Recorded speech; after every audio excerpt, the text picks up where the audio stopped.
Today we are talking about the sitting disease, the new pandemic in the modern world. आज मैं एक doctor की तरह नहीं, एक एजुकेटर की तरह बात करूंगा, because today we are talking about prevention more than the cure. अब देखिए, समझिए कि प्रिवेंशन और क्योर में क्या फर्क है। बीमारी होने से पहले ली जाने वाली सावधानियों को हम प्रिवेंशन कहते हैं। क्योर मतलब जब बीमारी हो चुकी है उसके बाद का इलाज। प्लीज अंडरस्टैंड, अगर एक बार बीमारी हो गई है तो all we are doing is repair.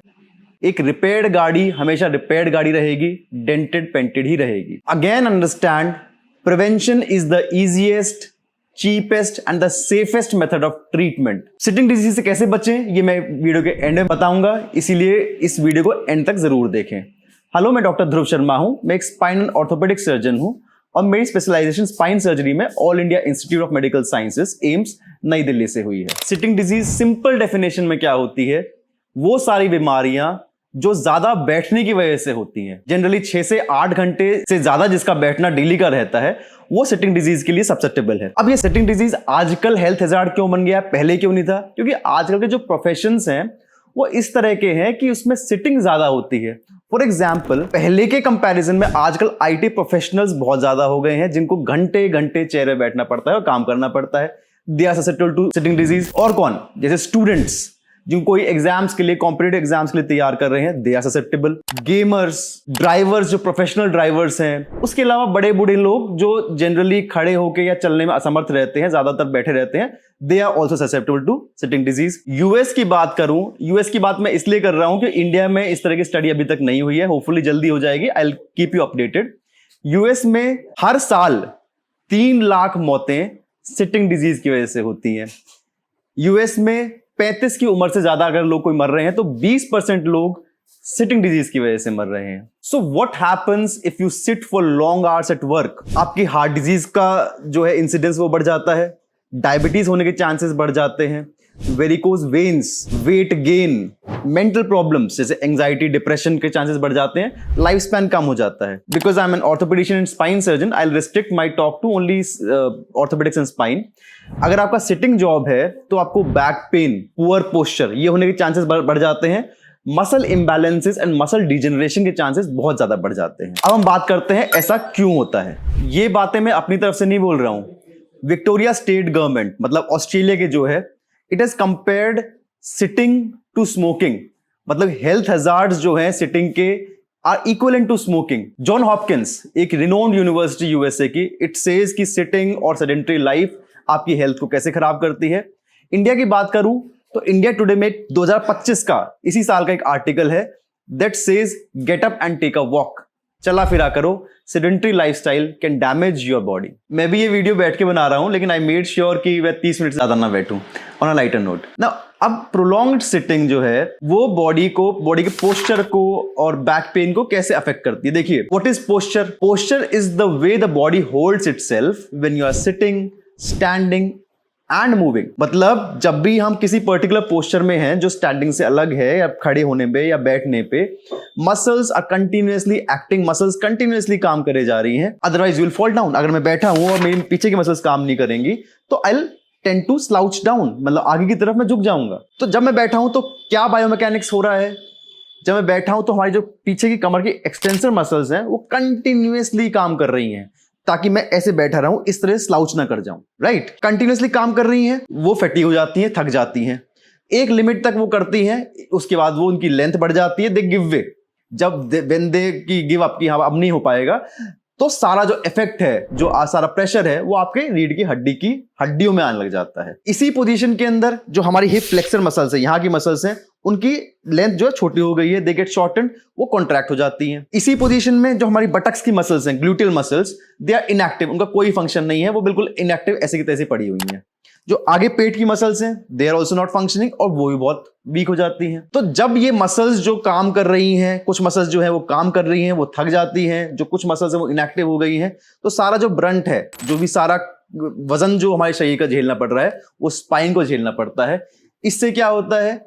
Spine gets degenerated early. जो आपका स्पाइन 60 साल की उम्र में होना चाहिए, वो 30-35 साल की उम्र में हो जाता है, और अगर बहुत ही लंबा बैठते हैं तो हो सकता है 25-20 साल में भी हो जाए। तो इन मसल इंबैलेंसेस से पेशेंट पे क्या सिम्टम्स आएंगे? सबसे पहले पेन, लो बैक पेन से स्टार्ट होता है, ऊपर तक मिड बैक तक जा सकता है, ऊपर तक भी जा सकता है बिटवीन द शोल्डर ब्लेड्स, और नेक पेन भी हो सकता है, आगे हिप पेन रहेगा। Second is stiffness of the body of the low back, आगे झुकने में दिक्कत, स्टिफनेस, पीछे मुड़ने में स्टिफनेस, और हो सकता है दर्द हो। Third very important and interesting is the posture. जैसे वो पेशेंट्स बैठे हैं तो स्टूप, आगे झुक के स्टूप फॉरवर्ड पोस्चर में बैठते हैं इस तरह से। जब ये पेशेंट खड़े होते हैं, अगर वो यंग पेशेंट है तो आपने कई बार नोटिस भी किया होगा कि पेशेंट अगर पतला भी है, they will have a prominent belly and very prominent hips, इस तरह से एस शेप। अगर ये फर्दर एडवांस स्टेज है तो दे कैन हैव ये आगे की जो अपर बॉडी है, it gets to shoulders around and the head looks down like this. अगर वो सेम पेशेंट ओल्ड है, क्योंकि वो कंपनसेट नहीं कर पा रहा है, तो उसकी फ्लैट बैक रहेगी और ऊपर से स्टूप पोस्चर रहेगा। This is very characteristic of posture of patients with sitting disease. Disc पे एबनॉर्मल प्रेशर पड़ता है। ये एक फैक्ट है कि स्टैंडिंग पोजीशन में जो डिस्क पे प्रेशर पड़ रहा है, उससे कम से कम 110-120% ज्यादा आपकी बैठी हुई पोजीशन में पड़ रहा है। मतलब जो डिस्क जितना वजन झेलने के लिए बनी हुई है, उससे ज्यादा वजन झेल रही है। अगर ये ऐसा ही चलता रहता है तो डिस्क प्रोलैप्स होना शुरू हो जाता है, डिस्क अपनी जगह से लीक करके पीछे चली जाती है। और याद रखिए, जहां से डिस्क लीक करके पीछे जाती है, वहां एक बहुत इंपॉर्टेंट नस होती है, इनफैक्ट सबसे मोटी नस होती है शरीर की, जो स्पाइनल कॉर्ड या थीकल सैक बोलते हैं, जिससे आपके दोनों पैर चलते हैं। अगर अनफॉर्चुनेटली वो डिस्क प्रोलैप्स होके उस नर्व्स को या नर्व रूट को दबाती है, तो पैरों में सुन्नपन, पैरों में दर्द, या फिर पैरों में कमजोरी आ जाती है, और इसी चीज को हम शियाटिका बोलते हैं। आपने समझ लिया कि सिटिंग डिजीज किसको हो सकती है, कैसे होती है, इफेक्ट्स क्या हो सकते हैं। हो सकता है डर गए हो, लेकिन इससे बचना कैसे है? Prevention is very easy. बिना जॉब छोड़े या चेंज किए हुए कैसे इसको होने से रोकना है? Just do the reverse. Sitting disease होती कैसे? बैठने से। Do the reverse, get up and move. जब भी आप जॉब पे नहीं है, फ्री टाइम है, involve in some physical activity like yoga, swimming, या फिर back specific exercises, specially core strengthening exercises and stretching exercises, very very important. जब भी आप जॉब पे हैं तो strictly follow this 35 rule. 30 minute का काम, 5 मिनट की ब्रेक, जिसके अंदर you are doing your stretching exercises, again you are walking around, and then come back and sit and do your job. आजकल आया है डायनेमिक सिटिंग, एक स्पेशल तरह की चेयर्स, जिसके अंदर जो आपकी सीट है और बैक सपोर्ट है, उनके बीच में एक ऐसे इस तरह से एक हिंज रहता है, ताकि वो मूव कर सकती हैं, so that you can constantly change your angle as you feel comfortable and engage your muscles overall, not just your back extensors. Very important. वो पॉसिबल नहीं है तो use ergonomic chairs, specially design होती है, उसमें बैक सपोर्ट होता है to keep your back arched, and उसके जो पीछे की मसल्स है उनको कम इन्वॉल्व करने के लिए।